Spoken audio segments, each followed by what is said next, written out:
Thank you so much.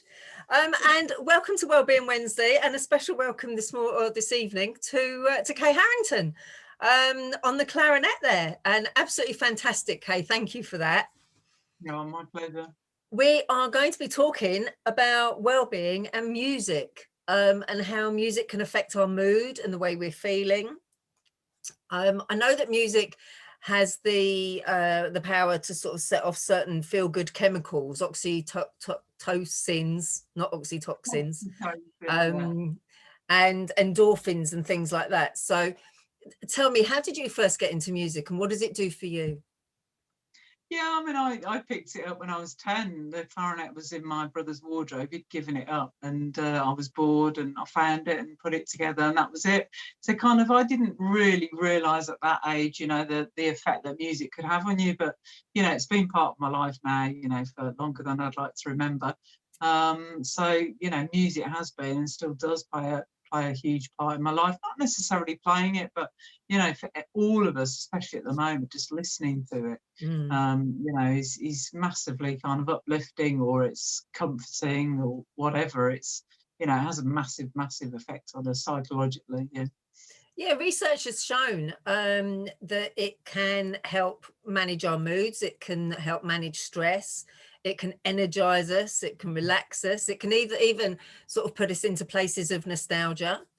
And I think a recent study also said that music can help physical rehabilitation.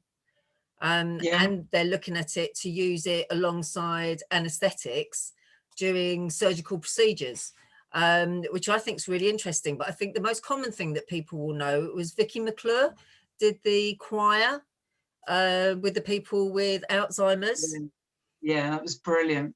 Yeah, and the way they could remember the lyrics to things, often, you know, they couldn't remember very close things, but that, you know, and just, we've all had that song, haven't we, that we listen to on the radio, and then suddenly you're back in Ibiza when you were 20, or, you know, your boyfriend's broken up with you, or, you know, they're incredibly emotive, aren't they? And Absolutely. I think, yeah. And all those little songs from when you were a kid.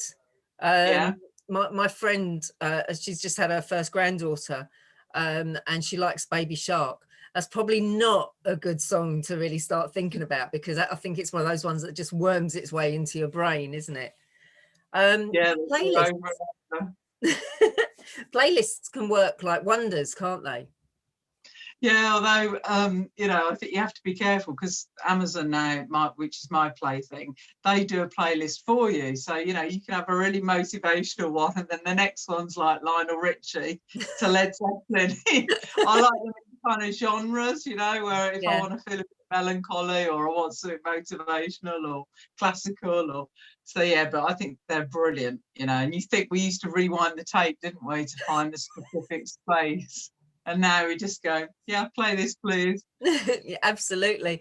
I remember those days of trying to record the top 40. Was it on a Sunday evening, and sort of with the record and play buttons, and trying to get like all the words, all the speaking out. But it's a lot easier now. And I think if you listen to music and then really think about how it affects you mentally and emotionally, and then use that as a basis to make your playlists. I mean, you can have a playlist that vents frustration. You can have a playlist that makes you happy, a playlist for exercise. I mean, it just goes on and on. Yeah, and certainly, you know, you often see sports people come in with the headphones on, you know, that's obviously really sort of music that's pumping them up, or it can relax you, all sorts. Absolutely. It's, you know, it's just got phenomenal benefits, and certainly putting a song on while you're making the dinner and having a good dance around in the kitchen, you know, especially at the moment, that even just for 5 minutes, just being a bit silly, it makes you feel so much better. It really does. Absolutely. I mean, Sophie Ellis-Bextor released her kitchen disco during the first lockdown, didn't she?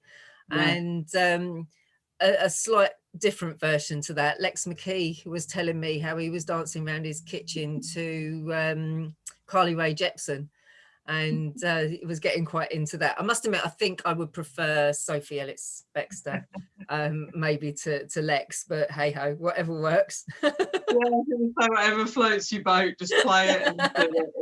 especially at the moment, we need a bit of fun, and it does just change the way you feel just for a few minutes, definitely. And it's worth it, definitely, yes. So really then the message out there for Wellbeing Wednesday, especially during lockdown and at any time, music, just even whether it's putting the radio on, creating a playlist, or in my case, getting your daughter to create your playlist for you. The benefits of music are just outstanding. And I think we're going to be really privileged because Kay is going to play us out with a piece of music. And before she does, I'd just like to say a huge thank you for joining me today on Wellbeing Wednesday, and hopefully we can hook up and do it again sometime. Oh, well, thank you for having me, Sandy. And yeah, get playing your music in your kitchen, get having a dance around. So yeah, I just finished with The Entertainer by Scott Joplin. Thank you, Sandy. Thank you.